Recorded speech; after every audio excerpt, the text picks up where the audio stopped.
आणि सांगलीमध्ये मुसळधार पाऊस पडतोय। पावसामुळे जनजीवन विस्कळीत झाले। मुख्य रस्त्यावरील नाले तुडुंब भरले। सांगली महानगरपालिकेचे आयुक्त सत्यम गांधी यांनी नागरिकांनी अत्यावश्यक कामाशिवाय घराबाहेर पडू नये असे आवाहन केले। सांगलीमधल्या या पावसाबाबतचा आढावा घेतला आमचे सांगलीचे प्रतिनिधी दीपक चव्हाण यांनी। सांगली जिल्ह्यामध्ये सकाळपासून पावसाची बरसात सुरू आहे आणि त्यामुळे सांगली जिल्ह्यातील अनेक भाग जलमय झालेले आहेत। सांगली शहरातली परिस्थिती आहे।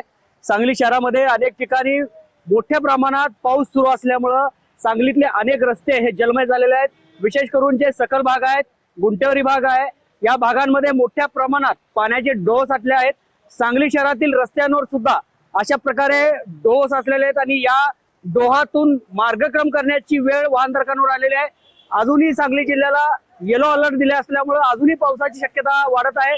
या पार्श्वभूमीवर सांगली महानगरपालिका प्रशासनाने योग्य ती खबरदारी घेत ज्या ज्या ठिकाणी पाणी साठलेलं आहे, ज्या ज्या ठिकाणी रेस्क्यूची परिस्थिती आहे, त्या ठिकाणी पोहोचून आयुक्त सत्यम गांधी यांच्या मार्गदर्शनाखाली सर्व टीमनं मदत कार्य सुरू केलेलं आहे आणि एकंदरीतच पावसाचा जोर कायम राहता सांगलीकरांनी बाहेर पडू नये, कामाशिवाय बाहेर पडू नये असे आवाहन सुद्धा महापालिका आयुक्तांनी केलेलं आहे। मात्र सांगलीमध्ये सकाळपासून जी बरसात सुरू आहे त्यामुळे सांगलीतलं जनजीवन विस्कळीत झालेलं आहे। दीपक चव्हाण, जय महाराष्ट्र, सांगली।